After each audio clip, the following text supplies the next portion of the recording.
ایک قوت شہوانیہ، شہوت جسے کہتے ہیں، جو مرد میں عورت کی طرف اور عورت میں مرد کی طرف.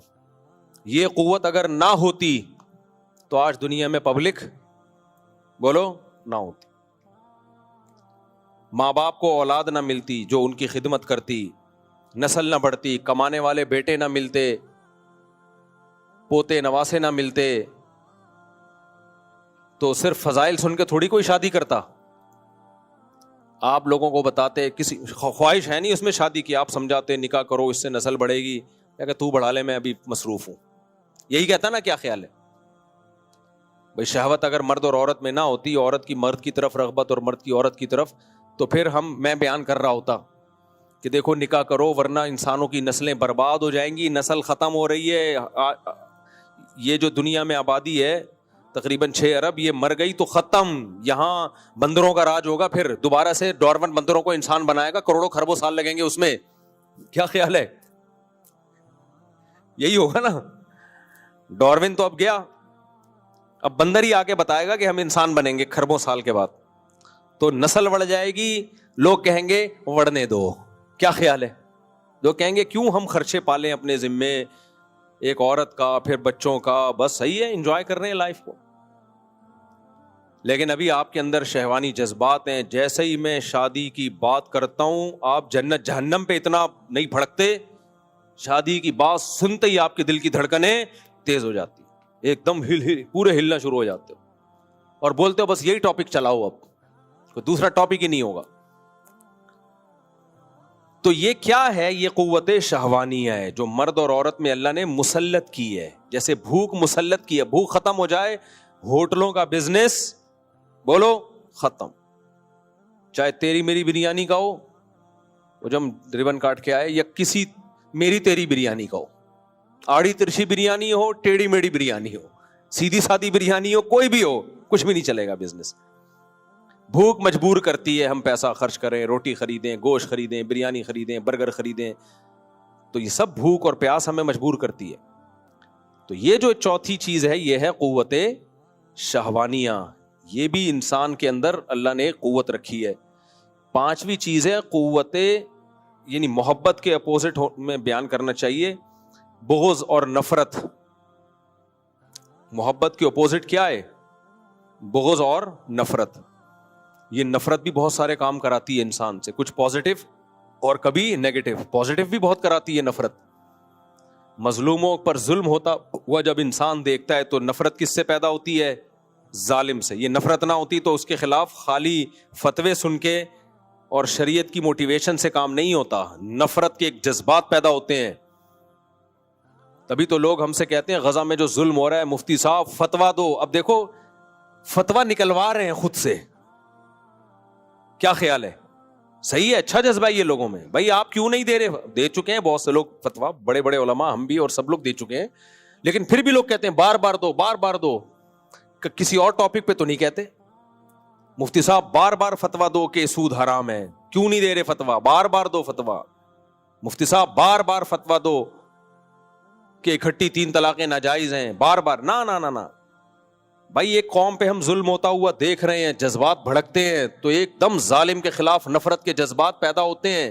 وہ جذبات ابھارتے ہیں انسان کو. بھائی اس پہ کام ہونا چاہیے. ظالم کو پکڑو، جا کے مارو اس کو، روکو اس کو، بائیکاٹ کرو اس کا. تو یہ کام کون کرا رہا ہے؟ نفرت، بغض. سمجھتے ہو کہ نہیں سمجھتے؟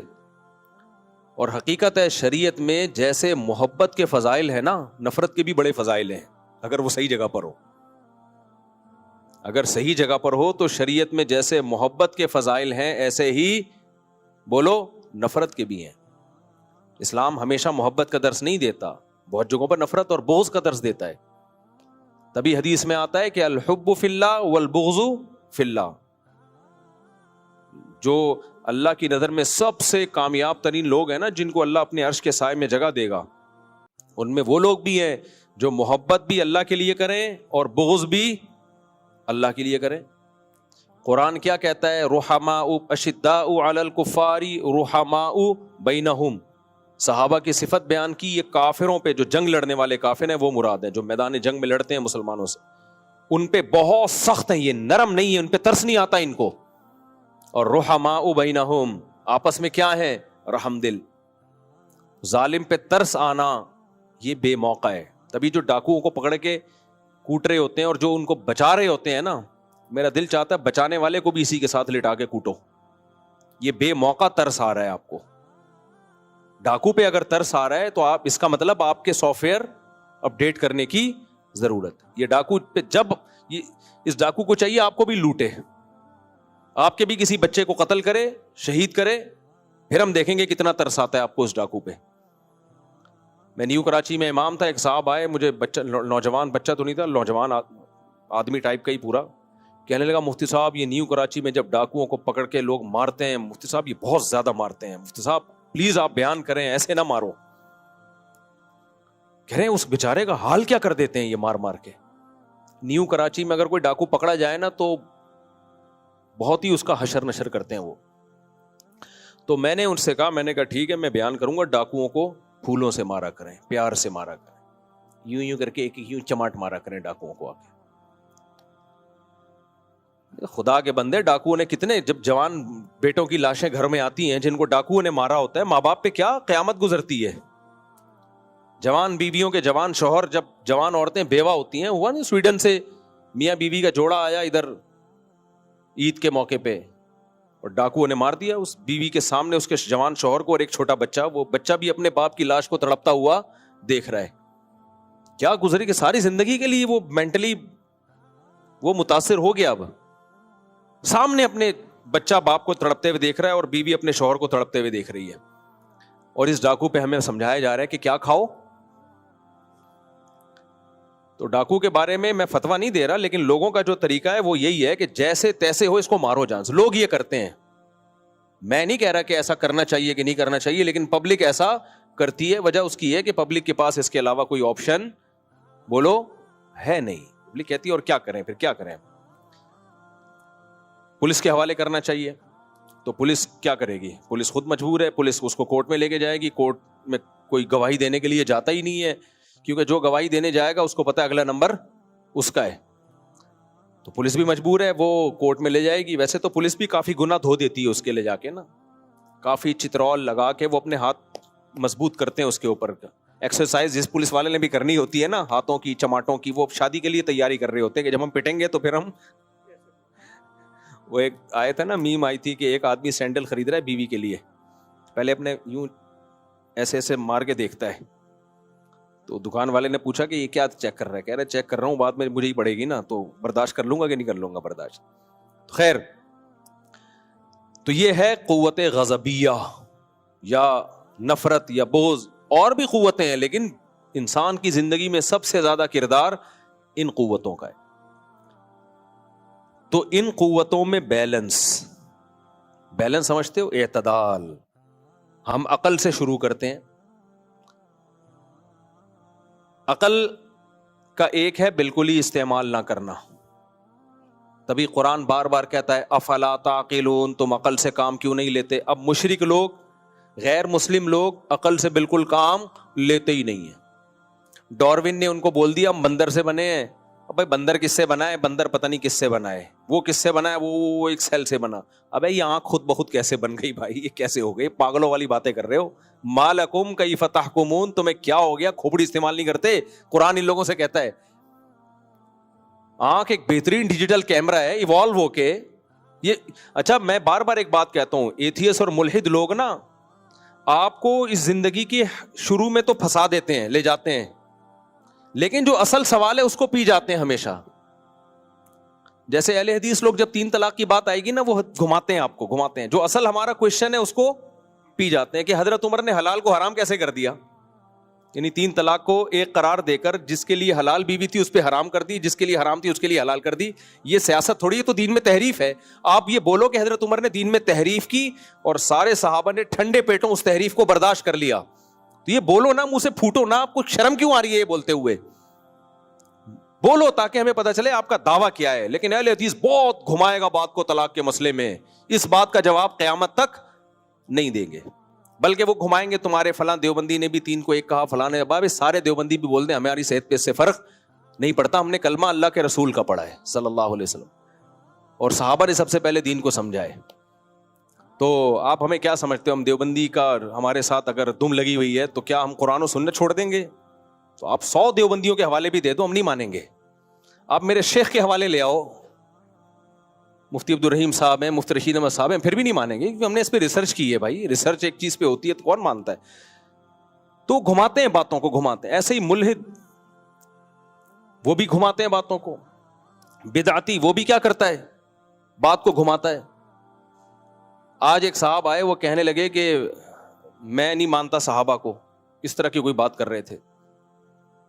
تو میں نے کہا کہ آپ کے صحابہ کے نام ماننے سے پتہ ہے ہوگا کیا؟ آپ بولو میں قرآن کو نہیں مانتا, سیدھا سیدھا.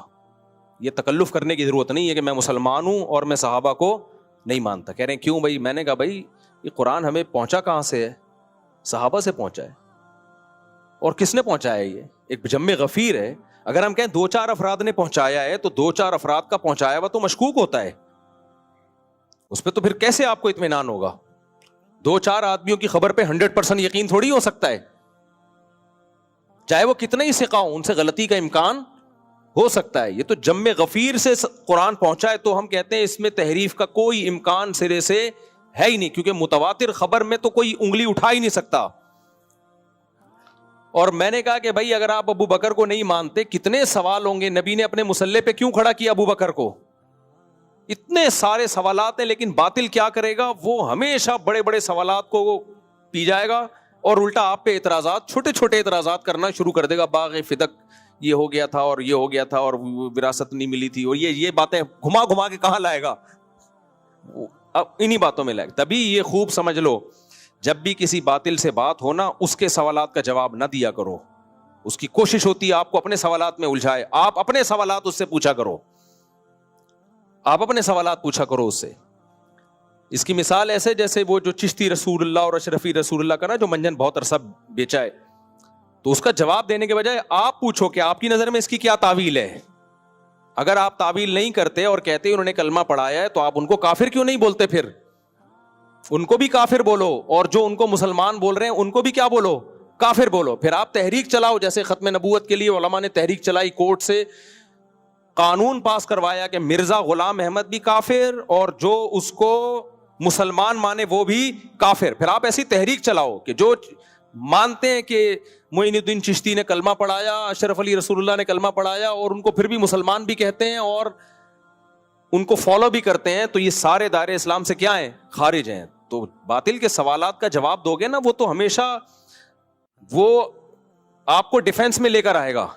اس سے سوال پوچھا کرو گے, یہ سوال کا جواب آپ نے دینا ہے, ہم نے تھوڑی دینا ہے. ہمارے حضرت کے پاس ایک شخص کا فون آیا, بیمار تھا. حضرت نے اس کو کہا کہ تیمم سے نماز پڑھیں. وہ روزانہ تیمم سے نماز پڑھتا تھا, پانی نہیں استعمال کر سکتا تھا. ایک دن حضرت کے پاس فون آیا کہ حضرت میں 3 دنوں سے تیمم سے نماز پڑھ رہا ہوں, جب میں سردی میں گیا میں نے نماز ہی توڑ دی. تو نماز میں خشوع و خضوع ہی نہیں پیدا ہو رہا, کیونکہ وضو کا اپنا ایک نور ہوتا ہے, غسل کا اپنا ایک نور ہوتا ہے, وہ صاف صفائی, مزہ ہی نہیں. حضرت نے فرمایا مجھے آپ کے ایمان پہ خطرہ ہے کہ آپ کا ایمان بھی باقی ہے یا نہیں ہے. اس لیے کہ جب اللہ نے تیمم کو وضو کا قائم مقام بنا دیا فلاں فلاں کنڈیشن میں, تو پھر اللہ کی نظر میں تیمم اور وضو میں کوئی فرق بولو نہیں ہے. آپ کو میں ایکچولی مجھے وہ لطف نہیں آ رہا, تو لطف کا کیا کرنا ہے تو نے؟ اللہ کے حکم کو فالو کر بھائی. تو اس کو کہتے ہیں تقوی کا حیضہ. اسے کیا کہتے ہیں؟ تقوی کا حیضہ. اللہ کے حکم کو فالو نہیں کرنا. ایک اور میں مثال دے دوں آپ کو, یہ سب وہ ہے کہ اللہ کے مقابلے میں عقل استعمال. ایک امام صاحب نے مجھے کہا کہ میں نے نماز پڑھائی, نماز کے بعد مجھے یاد آیا میرا وضو ہی نہیں تھا. ہو سکتا ہے انسان ہے یار, وہ بھی امام بھی. کہہ رہے میں نے, اور اس وقت نہیں یاد آیا, یاد بھی بعد میں آیا ٹھیک ہے نا, اگلے دن آیا یا کیا تھا, کپڑے ناپاک تھے اتفاق سے, کیا تھا. کہہ رہے میں نے اعلان کر دیا بھائی کل ظہر کی نماز سب لوگ لوٹا لیں, اتفاق سے میرا وضو نہیں تھا یا کپڑے ناپاک تھے, بعد میں دیکھا.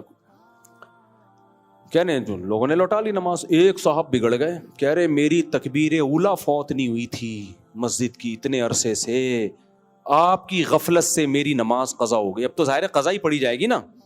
آپ کی غفلت سے امام صاحب میری پتہ نہیں 20 سالہ یا 10 سالہ یا 5 سالہ تکبیر اولا فوت ہو گئی. 5 سال سے میری نماز قضا نہیں ہوئی اور تکبیر اولا مسجد کی. یہ امام صاحب کہتے ہیں میں نے کہا سوری بھائی میں جان کے نہیں کیا میں نے. نہیں میری تو قضا ہو گئی. بار بار اس امام کو چلتے پھرتے ٹارچر کہ یار میرا تو آپ نے, یعنی میرا ریکارڈ جو بنا رہا تھا میں ایک تو میں نے کہا اس کو تقویٰ نہیں ہے, اس کو تقوی کا ہیضہ ہے. اس کو گینز بک آف ورلڈ میں اپنا نام لکھوانا تھا. صحیح ہے کہ میں نے 5 سال تکبیر اولا سے نماز پڑھی ہے, پھر فخر کرنا تھا بچوں میں, دنیا کو بتانا تھا میں اتنا نیک ہوں.